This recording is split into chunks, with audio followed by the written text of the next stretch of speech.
place that will give you good vibes. Chatnite Africa. Chatnite Africa. Let's gang up, change mindset, and empower Africans. Are you ready? Africa to the world.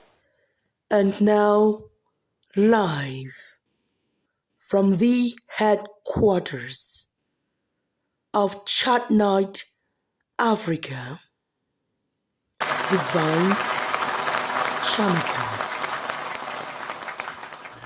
Hello, everyone. Welcome to this week's edition of Voices of Africa, the platform Chatnite Africa. My name is Divine Chamakong, and I am anchoring this broadcast from Washington, D.C. metropolitan area. When you listen to conversations among Africans on the problems bedeviling the continent, what you hear are complaints and blaming. We blame the West, we blame China and the West for our troubles. But are they? How is the West responsible for the endemic corruption on the continent? How is the West responsible for the lack of electricity on the continent? How is the West or China responsible for the dirty streets we have around Africa? How is the West or China responsible for the dictatorships we have around Africa? And I could go on and on and on. My guest today, ladies and gentlemen, is the legendary journalist, Mr. Ngobesing Romanus. He is connecting live from Virginia in the United States. Ngobesing Romanus has written extensively on African affairs. He is the founder of what he calls Africa Mindset Revolution. He is a thinker. He's a journalist beyond everything. Ladies and gentlemen, join me now in welcoming Ngobesing Romanus on Voices of Africa.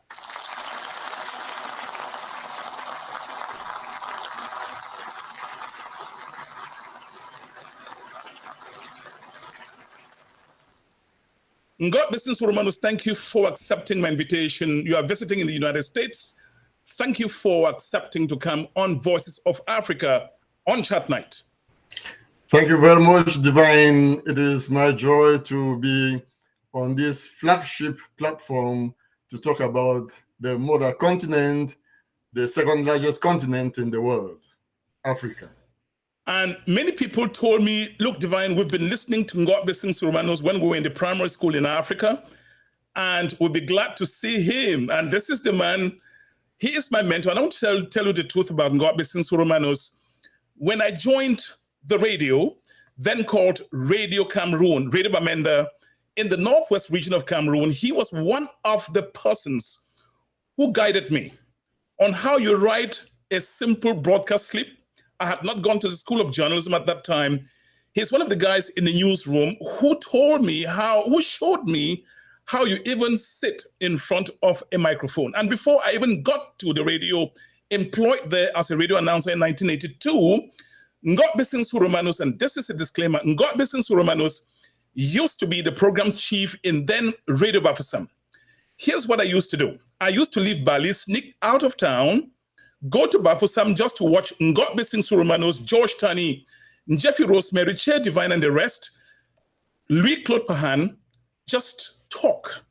That's how I became inspired to do what I'm doing. So I owe you a sea of gratitude. Thank you, sir.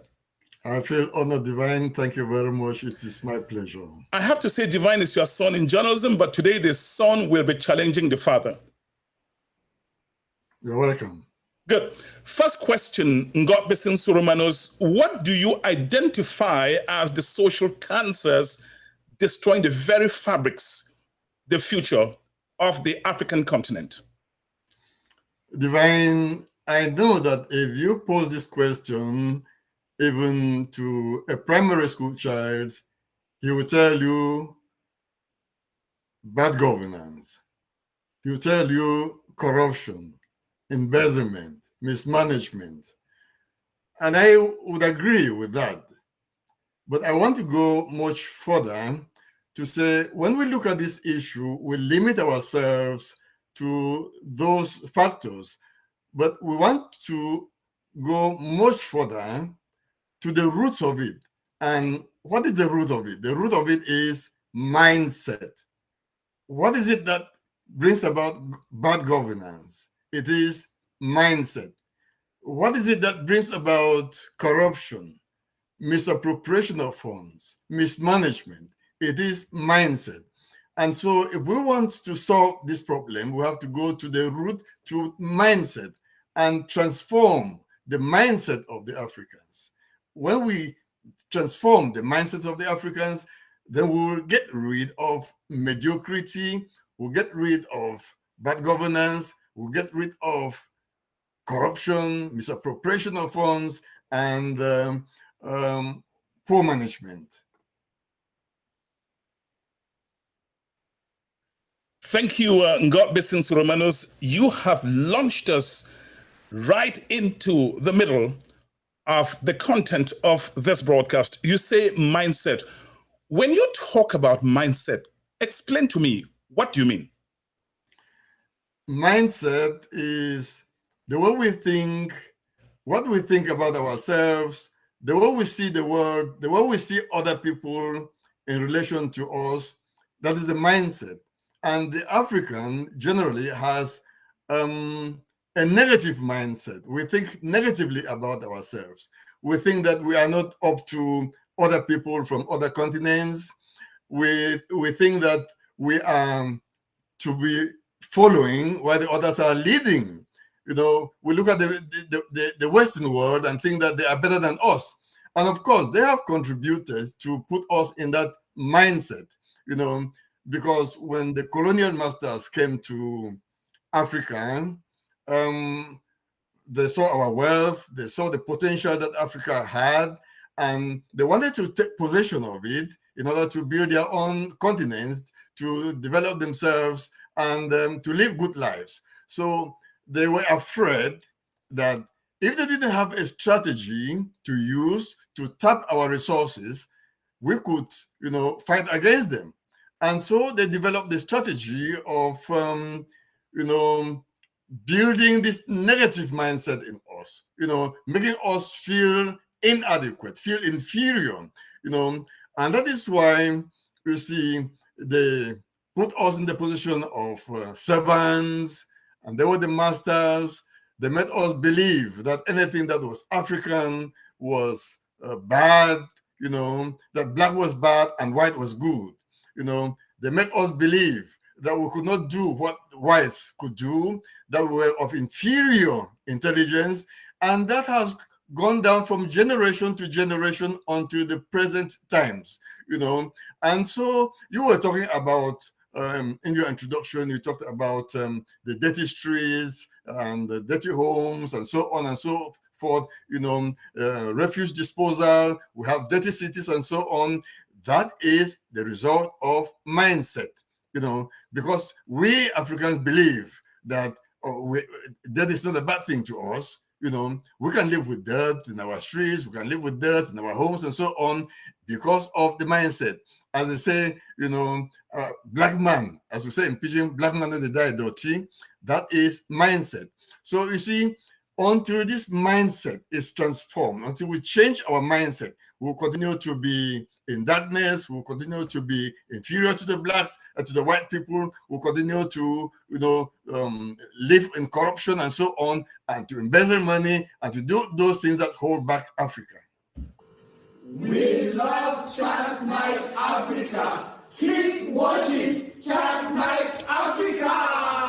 And Chatnite Africa is coming to you from Washington, D.C. metropolitan area. My guest, Ngobesing Romanus, connecting live from the state of Virginia in the United States. I remember when Donald Trump was president of the United States, and he called Africa, shithole countries. I'm sorry to pronounce that. I hate to pronounce it, but for the purposes of why we're discussing this topic, that's why I go there. Surprisingly, Ngobesing Romanus, Africans people who embrace this the most were a lot of Africans. How did we get here? That somebody calls you, it's like somebody calls you an idiot, you're a fool, and you say, yes, I am. How did we get here in Ngobesing, Romanus? Don't we bear some of the responsibility, sir? That is the issue of mindset.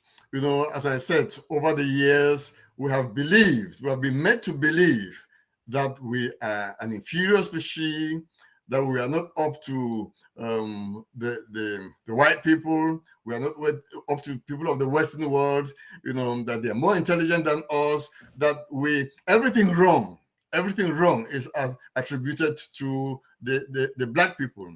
And so somebody can call us in a name and go away with it, because we have been made to believe, and it is deep rooted in us.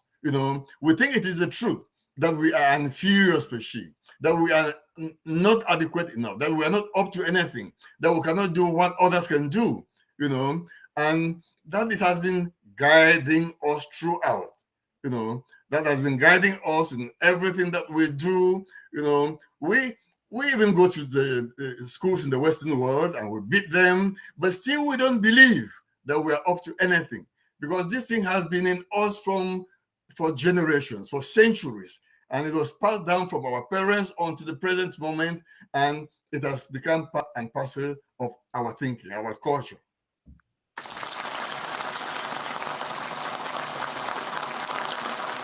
You talk about mindset. There are people who think that if a leader in Africa is corrupt, well, what you do is you kick out the leader and another one comes in. You're talking about mindset. This is alien to a lot of people. Don't you think so?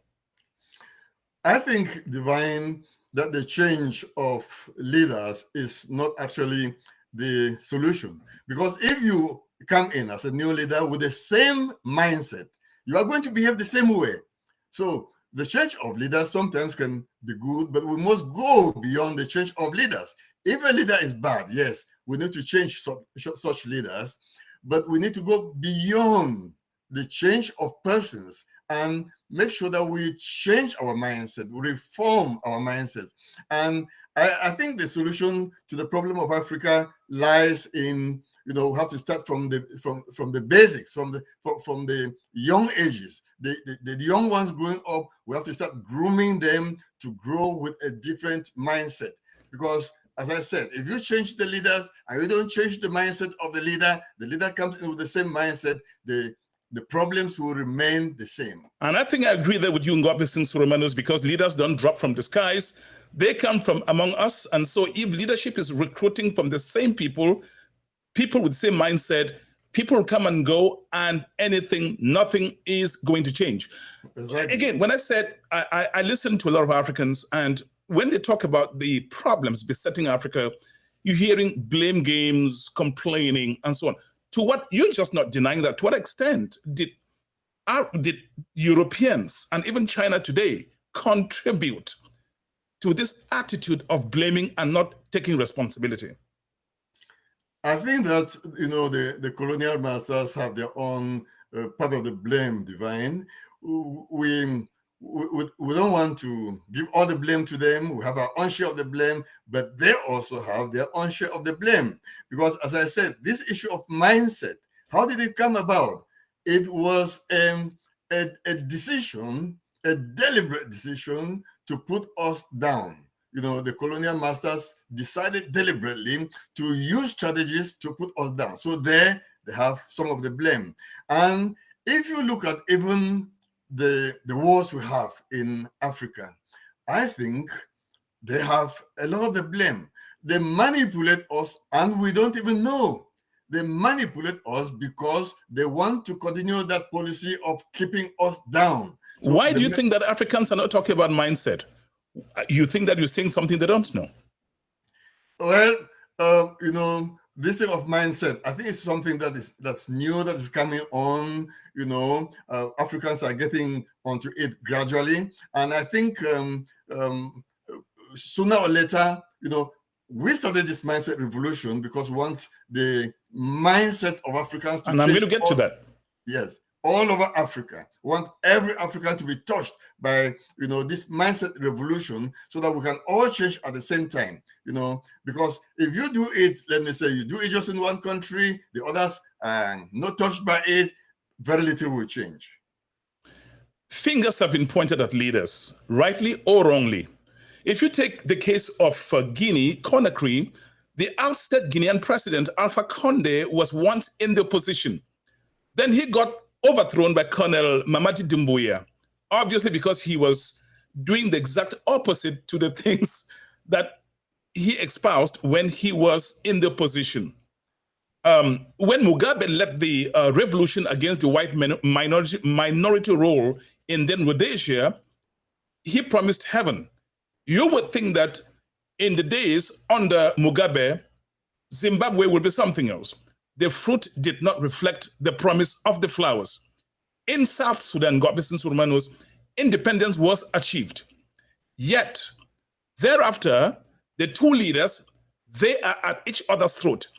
So when you talk about mindset, what would it take for Africa to get the visionary, result-oriented leadership that we are talking about here? Proper education, Divine, proper education to get the values, the values that will make Africa outstanding. If you get to power without having values and standards that you stand for, you are going to fall for anything.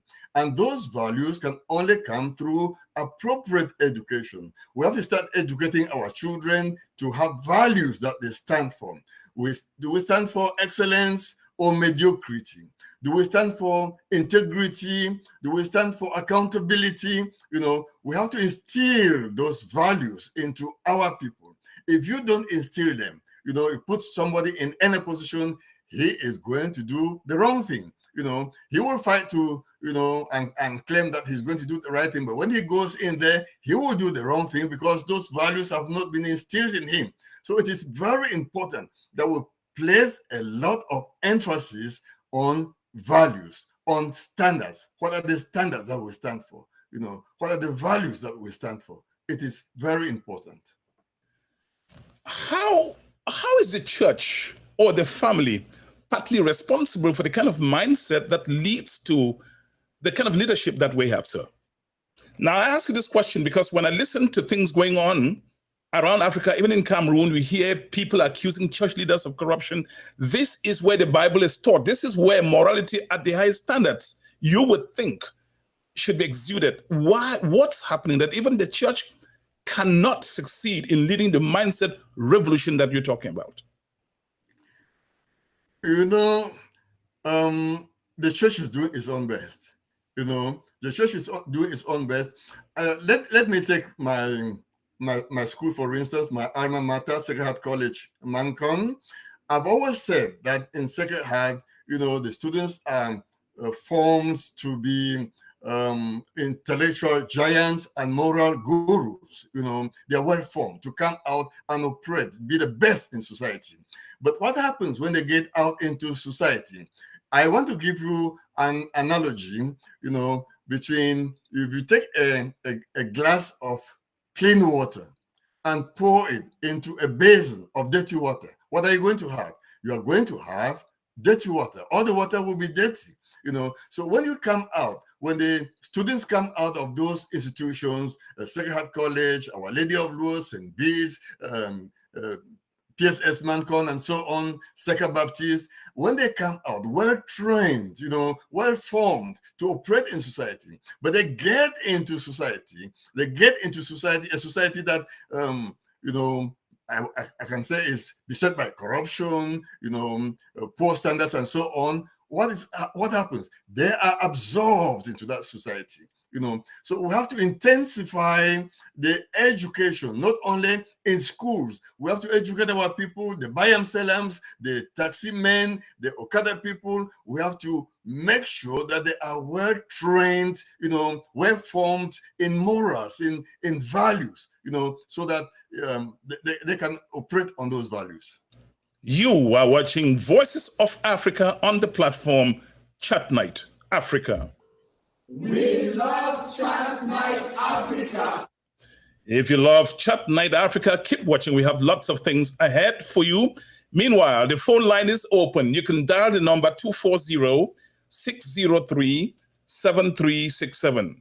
Dial the number 240-603-7367. And if you are overseas, outside of the United States, you can reach our studio via WhatsApp. You simply dial 001 and then you go with 240-603-7367. My guest this week is Ngobesing Romanus, who is visiting in the United States. Ngobesing Romanus is the founder of Africa's Mindset Revolution. Why didn't you call it association? You called it revolution. Revolution, because we need a revolution. We need the mindset transformation to touch every African. You know, it has to be a revolution. It has to, get to all parts of Africa, and everybody has to be involved. It's not a question of a few people. It's a question of everybody, from the leaders to the lowest people in society, the business people, the professors, the governments, and so on, the senators, the parliamentarians. Everybody has to get on board this revolution so that Africa can be transformed at once, and then we take our place in the world as one of the leading continents in the world. Ngobesing Romanus, you have been a long-serving journalist at Cameroon Radio Television. You are now retired. Why are you worried about this? People just retire and have a good time, maybe go on vacations. Here are you talking about mindset revolution. Why are you talking about it, and how have people been receiving it? Divine, and that is one of the problems of the African. We think that when you go on retirement, you should stop, serving your people. You have to stop. You have to continue to serve your people, to serve the world until God calls you. There is no end to service. I think this is my best moments, that I'm able to serve my people freely.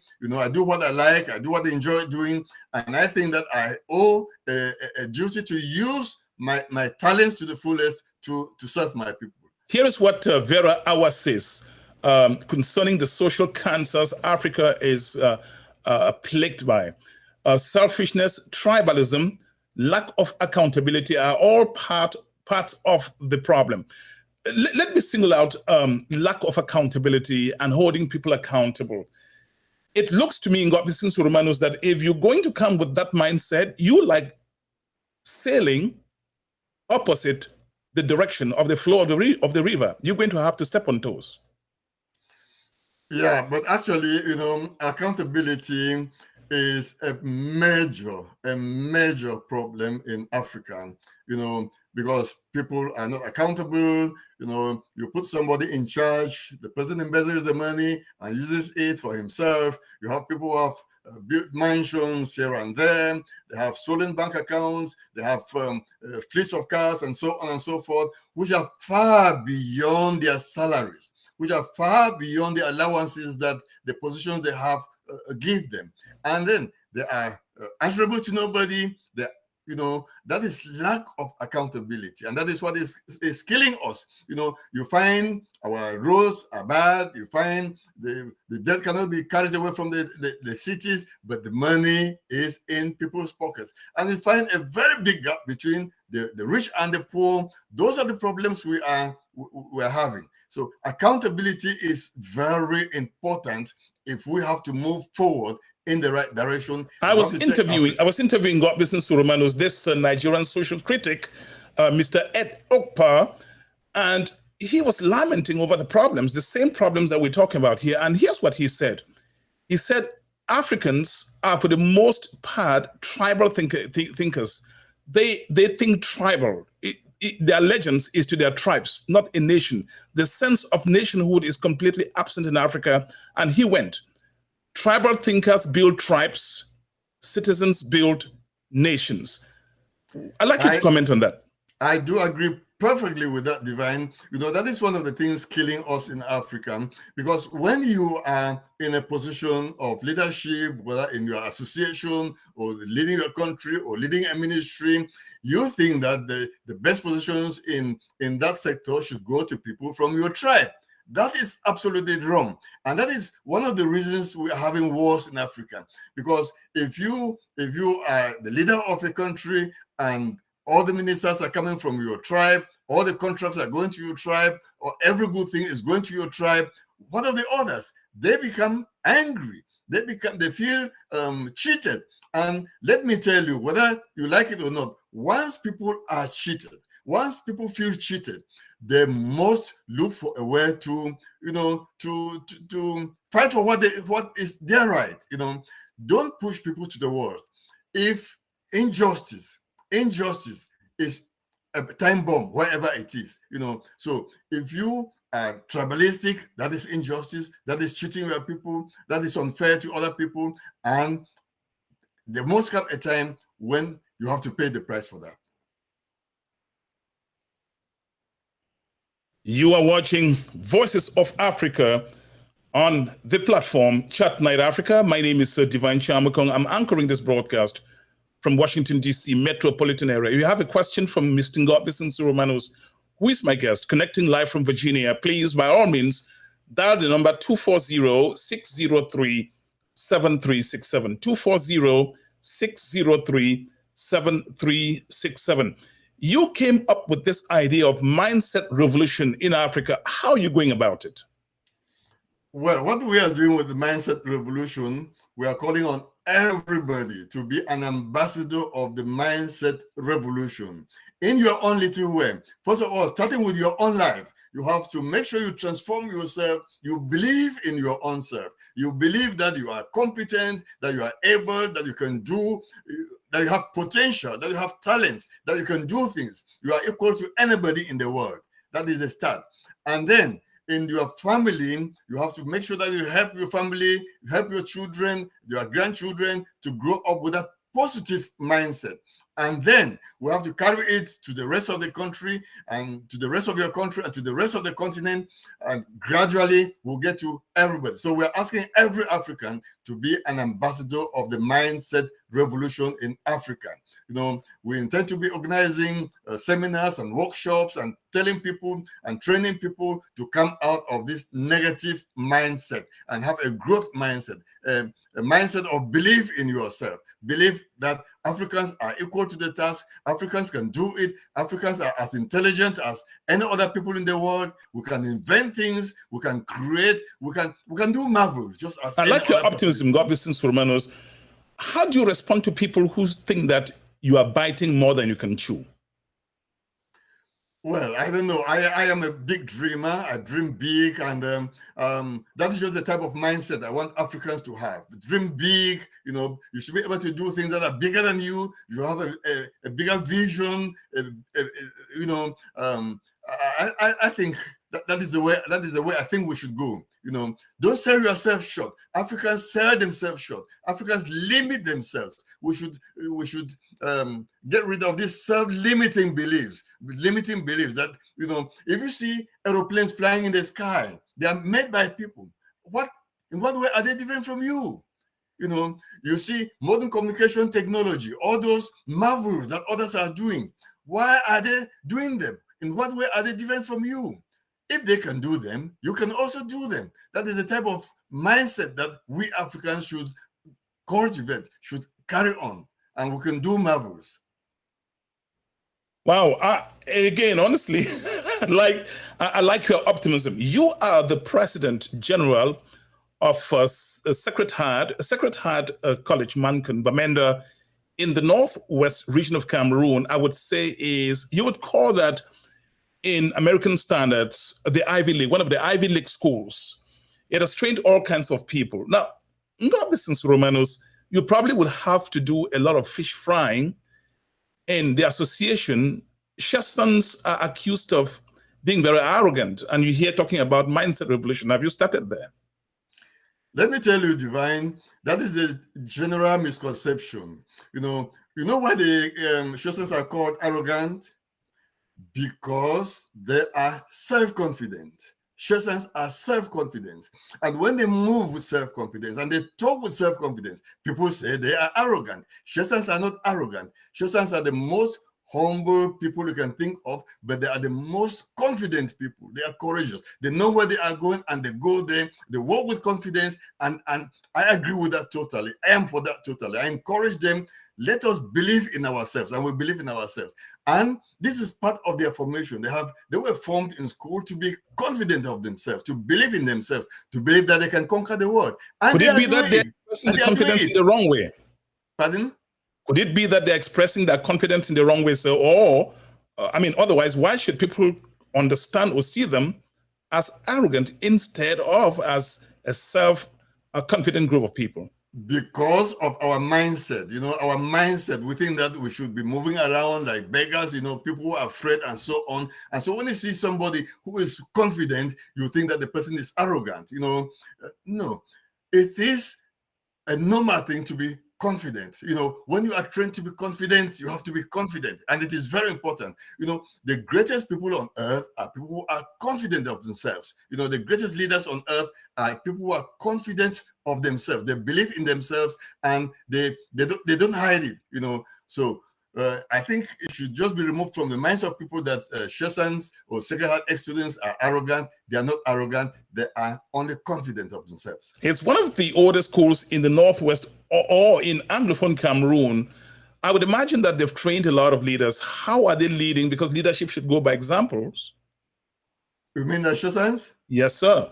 Yeah, of course, we are leading by example. We're leading by example. And that's one of the things that we stress in our association, that we should be examples of excellence. We should be examples of excellence, because that is one of our crusades, to champion the cause of excellence. Divine, you may not know, but excellence is what we call our divine purpose, the divine purpose of Shesans. That is that is excellence. And you may want to know how this came about. If you look at every Sacred Heart student, before you go to Sacred Heart, you must be excellent. You must be outstanding in the performance in the exam. And when you get to Sacred Heart, you are formed to be excellent, excellent in academics, excellent in moral standing, and so on.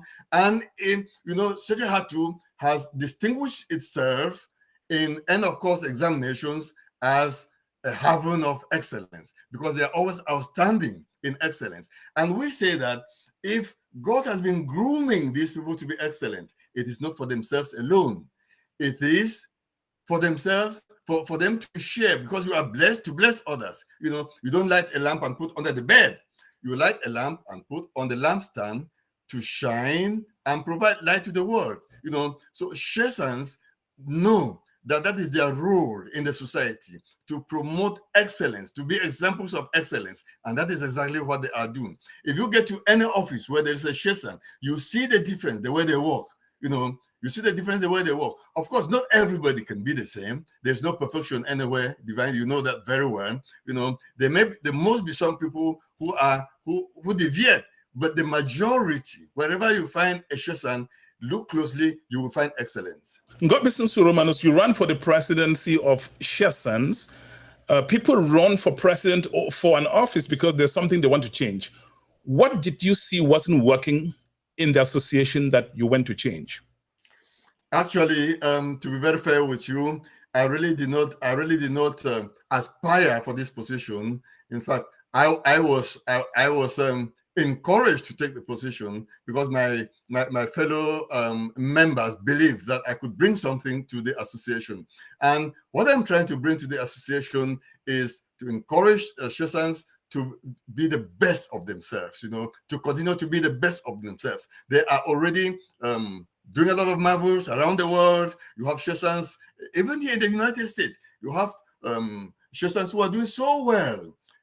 Of recent, we had a Shesan who ran for the governorship of the state of Pennsylvania, that you know very well. We have other Shesans who are legends. You know our colleague Eric Chinje. Those are legends, in the field of journalism, and many others. So I continue to encourage others to follow suit, to follow that example and be outstanding and pull the rest of our society so that our own country can also be outstanding in the world. And let me just say a word about Professor Nche Abeglis-Zama. You just cited. He recently ran for the governor of Pennsylvania. I interviewed him here, and I asked him, Dr. Zama, what is it that makes it people talk so much about you? He said, look, Divine, this is what his mother taught him, that much as he's one of the leading heart surgeons in the United States, when he goes to hospital, he understands that without the collaboration of the nurses around him, he would not accomplish his mission. I thought that was very striking. Yeah. And why I'm saying that in Ngobesing Romanus is because oftentimes when we succeed, we sit on an ivory tower and beat our chest as if we did it all alone. It was all about us. So I found that about Professor Nche Abeglis-Zama, something very remarkable. You want to comment on that? Very remarkable, Divine. That is one of our pride. Dr. Zama is one of our prides in Shesan. And we have a number of them. You know, service to the people. That is the heart of, you know, the human person. You should be ready to serve the people in all humility. And the human being should be at the center of your life. You know, and that is what we are encouraging Shesans to put a human being at the center of their lives. You know, wherever you are walking, you should make sure that you are serving your fellow human beings. They should not serve you. You should serve them. That is why God has given you that opportunity to serve, not for you to be served. And so we really highly commend people like Professor Zama and other Shesans who are trailblazers. And we're encouraging the younger ones to emulate that example so that Shesa can fulfill its purpose, you know, of being the champions of excellence. Truth be told, Ngobesing Romanus, we Africans are not reputable for giving back to society. In other words, you feel that you've been blessed so much and you should turn to the less fortunate or your society and just do something selflessly. What is it? And do you have some examples of Shesans who are doing things selflessly for their communities or giving back because they were so blessed to attend an Ivy League school in Cameroon called Sacred Heart College? A lot of things are being done, Divine. A lot of scholarships are being given, you know, to students who are unable to pay their fees, to students who are excelling, to encourage them to excel. A lot of humanitarian work is being done in society. And this is going to be intensified, you know, when we go into for the next 50 years of Shesa, because we are going to celebrate our Golden Jubilee in November. And that is going to be a temporary landmark to trigger the fresh start effect. And we're going to rebrand Shesa, bring in innovations that will make Shesa even more effective in society. And giving back to the society is going to be one of the main things that we shall be handling, you know, so that others can be blessed because we are blessed. We are blessed to bless others. Well, we talk about Shesans giving back to society. Does the association or members of the association have plans and the capacity to influence life on the African continent, sir? Could you say it again? Does Shesa, students of the association, have any plans or even the capacity to influence life on the African continent in view of the social cancers we identified from the beginning? We are taking upon ourselves, Divine, as I said, you are the light in order to light the rest, to provide light to the rest of the people. We think that we cannot end just in our country. We have to take excellence to the rest of Africa. And we are happy to have juggernauts, to have people who have connections like Eric Shinje, who have connections with other African countries, other African leaders, who will be able to bring us to other countries so that we can take this crusade for excellence. It cannot only end in Cameroon. We are beyond Cameroon. And that is why I talk of, you know, dreaming big. We don't have to dream little. We have to dream big. We cannot be so blessed and then we keep the blessings to ourselves. We have to help the rest of Africa. So we are thinking so seriously of that. We are going to launch this campaign and carry it to the rest of Africa. Fingers have been pointed, as I said earlier, at leaders for bad governance, and you identify that that's a problem. How can the man in the street contribute to helping the leaders be what they expect them to be? The man in the street has to play his own role. It is a two-way traffic. The leaders help the man on the street, and the man on the street helps the leaders. So the man on the street has to play his own role, of being a good follower. You keep your environment clean. You make sure that you relate well with your neighbors. You are kind to your neighbors. You play with whatever rule. You're hardworking. You are not sleeping. Because when people are lazy, how can the country develop when people are lazy? You have to be hardworking, to make a good life. Because when you make a good life, your neighbor makes a good life, the other neighbor makes a good life. That is, everybody is progressing. So the man on the street has to know his own role and play it. And, that is how the other countries are developing. Ngobesing, we cannot sit and wait only for the government, no. Absolutely, I agree with you there. Let us look at what's happening in Rwanda. We happen to be doing this broadcast live when the Commonwealth Summit is holding in Kigali in Rwanda. And 28 years ago, all of us know the tragedy that happened in Rwanda. We don't want to see that happen anywhere in Africa for whatever reason. One of the reasons why people got slaughtering each other, or one ethnic group slaughtering like cows, like they slaughter cows, another ethnic group in Rwanda, was because of hate language. You know of Radio Mille Collines. And when I look at Africa, I worry that there are replications of Radio Mille Collines. I'd like to get your comment, because you talk a lot about civility, even when we disagree. I'd like you to comment on the dangers of hate language in our body politic, in our political discourse. Ngobesing Romanus.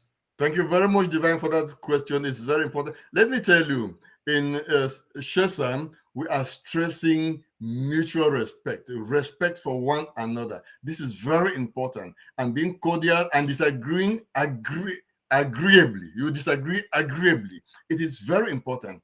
There is one thing, Divine. If I have differences with you and you want us to work together, you cannot succeed by insulting me, by calling me names, by throwing slangs on me. You will not succeed. You only push me away. So if you want to get somebody close to you, you have to be cordial, you have to be gentle, you have to be polite to the person and bring the person to you. And that is only when you can change that person. So this is very important. Hate language doesn't take us anywhere. Hate language can only lead to hate, can only lead to destruction. So I am calling on fellow countrymen and fellow Africans, let us stay off hate language. Hate language helps nobody. Hate language only puts us more and more into trouble. Hate language only divides us. It is love language. In fact, in Shesa, we have what we call a community of love. We are building a community of love where a Shesan, no matter where you are coming from, no matter your social status, you are seen as a brother to every other Shesan. We love Voices of Africa. Keep watching. And producing this broadcast live from Lagos is Mr. Z. Roger Fool. Mr. Mumbalingwa is my director of transmission. Before we continue with Ngobesing Romanus, I have a musical interlude. I'm sure you're going to like this. They are the ninjas. I call them the ninjas of Oko. Oko in Bamenda. I will bring you that in a moment. You are watching Voices of Africa from Chatnite Africa. That tape isn't ready. My producer, once it's ready, we will let you know once it's ready. Let me bring back up one more time, Ngobesing Romanus, and to ask him a question about one of the worst problems plaguing Africa, that is corruption. Ngobesing Romanus, there is corruption because two parties are involved. There is a taker because there's a willing giver. You are from Cameroon. You know what it is there. You go to the markets, you see people selling groundnuts, and if you look at the cup in which they retail the groundnuts, it's squeezed in the on the bottom. You look at the buckets of cocoyams or yams, people have carefully piled it up to look like the bucket or the basin is full. Ngobesing Romanus, isn't that how we begin to breed corrupt minds in our society? It is deep-rooted in us, Divine. It is deep-rooted in us, and it is only the campaign for a mindset transformation that we can solve that problem. There's no other way we can solve that problem apart from education on mindset transformation. And education is the key in society. If you educate somebody to be excellent, the person will be excellent. If you educate somebody to be a thief, the person will be a thief. So we have to make sure we educate our people to stay off corruption, and they will stay off corruption. And by the way, Divine, talking about education, there is education for life, that we have to educate our people to be able to exploit their talents, to bring out the best in themselves. We are not, that type of education is lacking in our society, and that is why we are where we are.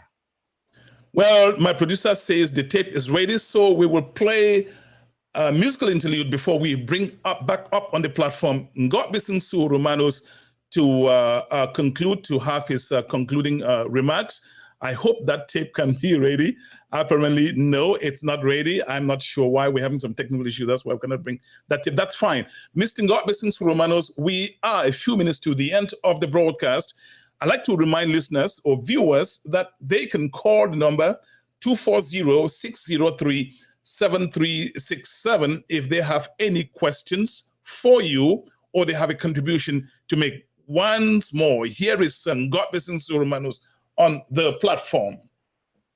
Ngobesing Romanus, if you had some nuggets, some take-home message for the people watching you and for the people who are going to be watching you, this broadcast is going on now on our YouTube channel broadcast, our YouTube channel, a broadcast channel, Chatnite Africa, LinkedIn. It's also going on the website www.chatniteafrica.net. By the way, when you go on the website on the YouTube channel, show us love by hitting the subscribe button. We do this because we love you. Please reciprocate. Simply go to Chatnite Africa, search on YouTube, and hit the subscribe button. Thank you so much. In anticipation, Ngobesing Romanus, what is your take-home message if people that are listening to you now, watching you, say, hey, we want some bullet points information? What do we take home? I want first of all, Divine, to talk to my Shesans, Secretariat ex-students, to tell them I'm very proud of them, and to tell them to continue to be the light, to continue to go for excellence and be the light of the world. The world is waiting for us to lead them to excellence, to lead them out of mediocrity. So Shesans, ahead. And then to fellow Africans, we have to change our mindset. We are equal to people anywhere in the world. We are as brilliant as people anywhere in the world. Let us believe in ourselves. Let us throw away those negative beliefs about ourselves and those negative practices and stand out and make Africa the leading continent that it is supposed to be, that God meant it to be. Thank you. Wow, that is powerful. I have a lot to learn from you. I told you from the start. Let me see if I got something from my end to give you Ngobesing Romanus. These are the Subi boys of Old Town. I call them the acrobats, the Subi acrobats of Old Town in Bamenda, Cameroon. Let's see if that tape is ready. Yes, it is ready. Let's go with the Subi group.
Oh no, I know.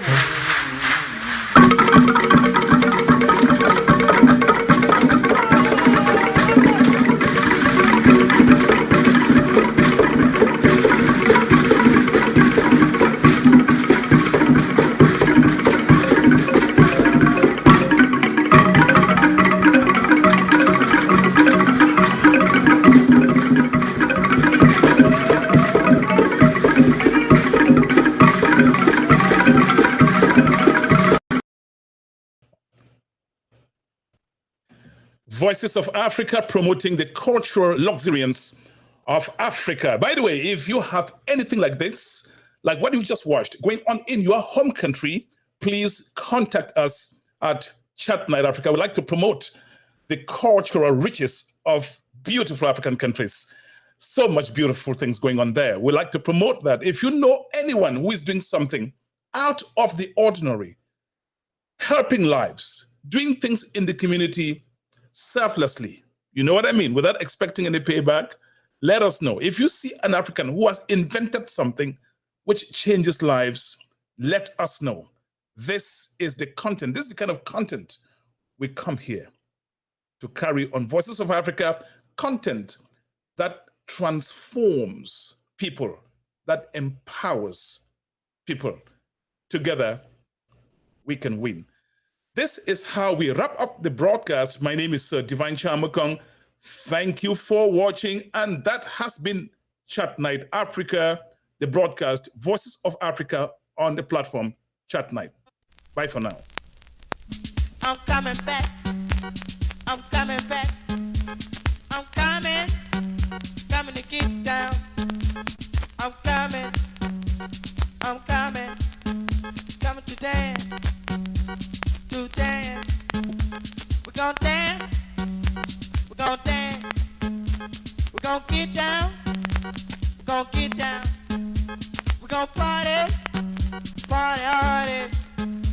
We're gonna boogie. Boogie woogie. And when we jam, it's out of sight. This song right here, it's dynamite.